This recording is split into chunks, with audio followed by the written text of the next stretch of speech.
Shabbat Shalom, everyone.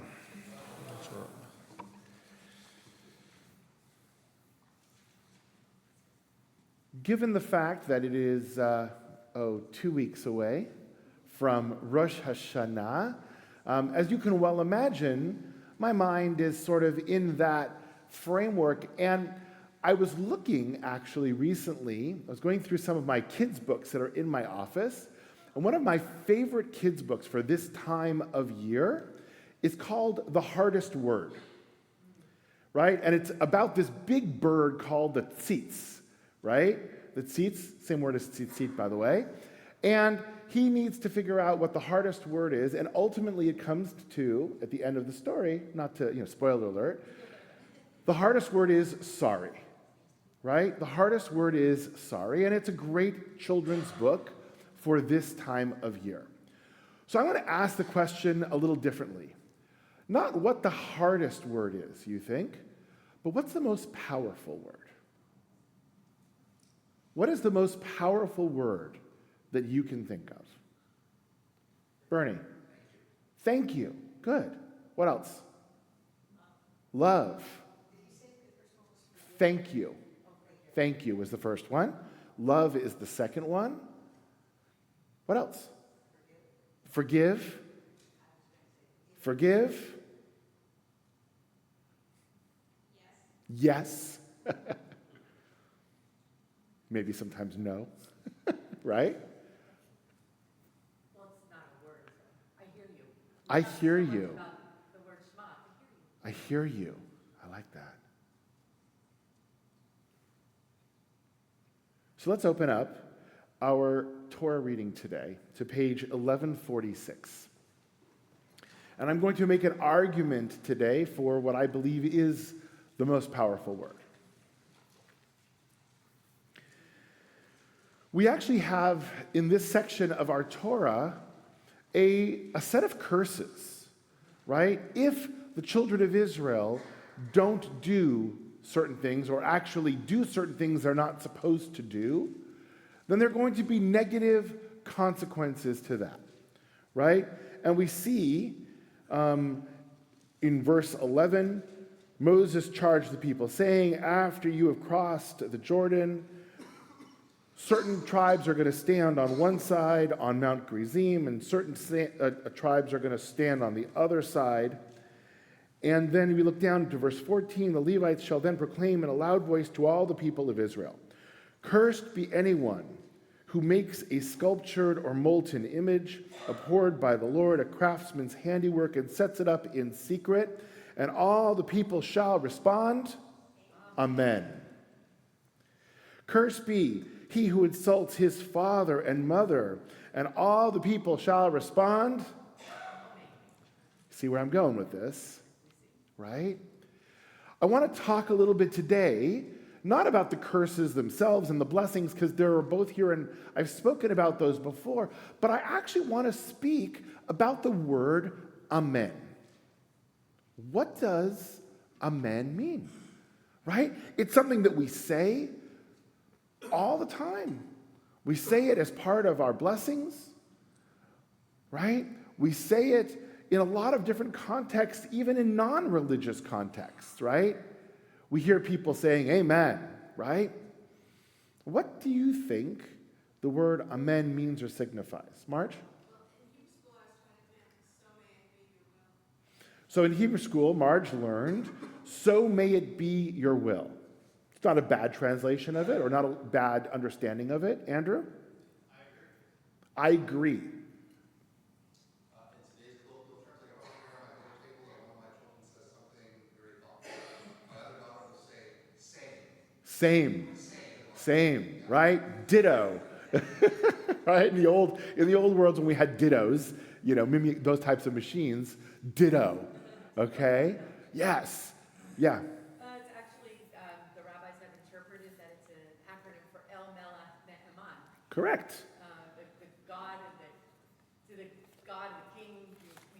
We believe. It's hard to translate. Yeah. So the rabbis in the Midrash actually say that Amen, Aleph Mem Nun, stands for El Melech Ne'eman, which means the faithful king, God the faithful king, right?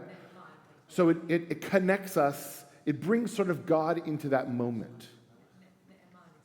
Ne'eman means true or faithful. Yeah. The beginning of Ein Eloheinu, the Yep. first 3 letters. So let's look for a moment at one of our texts. In the Talmud, Masechet Shavuot, page 36a, Rabbi Yossi says, with regard to the term amen, there is an element of oath within it. There is an element of acceptance and agreement within it. And there is an element of confirmation in it. Right? So according to our Talmud, those three things are actually found in the word amen. And let's look at them backwards. An elephant, wow, that's an interesting, an element, an element of confirmation, right? Of confirmation.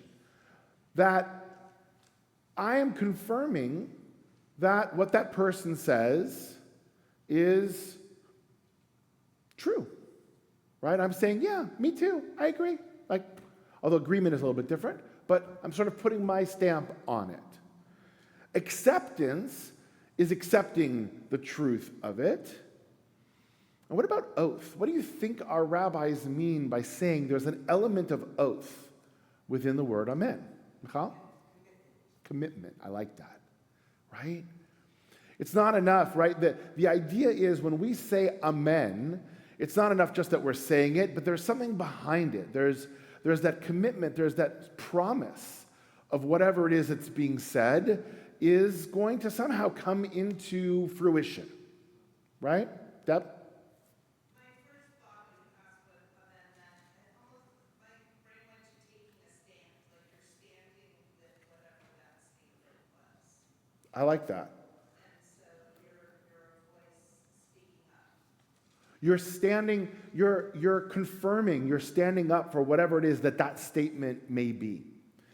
I mean, let's think about it for a moment. The most usual time that we use the word amen is in our liturgy, or when somebody's saying a blessing. And amen was originally a way that, let's say, I don't know how to read. I don't know the prayers. Now, most people in our society know how to read, but at the time of the Talmud, very few people were actually literate. The rabbis were, but most of the other people that were around were not. And so how did services go? We would have somebody like Bernie leading our services, right? And we would be listening to the words that he was saying. We wouldn't be able to sing along with him because we don't have a siddur in front of us. We didn't know it.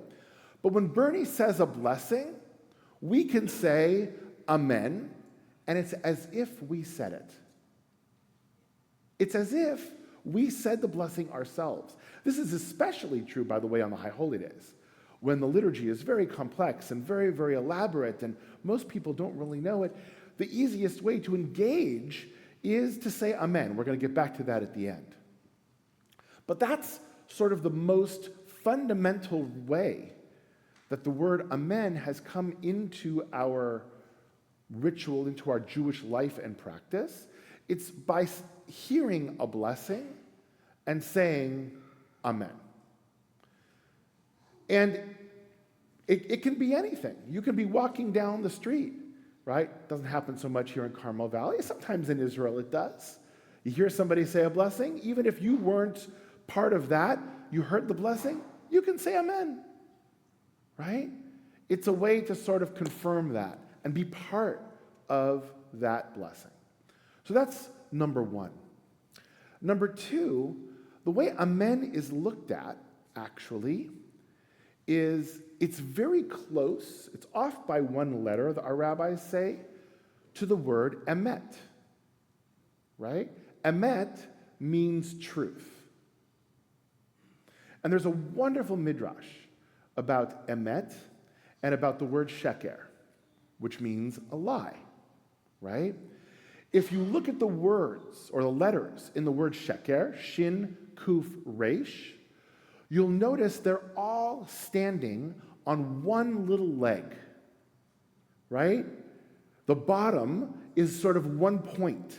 Not only that, you'll notice they're all together, one after the other, in a different order, but one after the other in the alphabet. And our rabbis say, because lies don't stand, right? Lies are flimsy. And therefore, just like that, the letters are flimsy. The kuf stands on one leg. The resh, like how does a resh even stand up? It's just on one little point, right? But emet, aleph, mem, taf, actually, not only are all the letters solid bases, but it's the first, middle, and last letter of the alphabet. So it's as if the word emet encompasses everything. Right? Truth is everything. So what do our rabbis say then about amen? They say that faith, emunah, is almost truth, but not quite. Right? We've got the aleph and the mem, but then we have the nun, which stands a little bit more precariously. Right? If we all knew the truth, well, that'd be easy. We'd be solid. We'd know. But faith gets us most of the way there, but not all the way there. And when we say amen, then we are accepting that precarious position of faith and coming into that.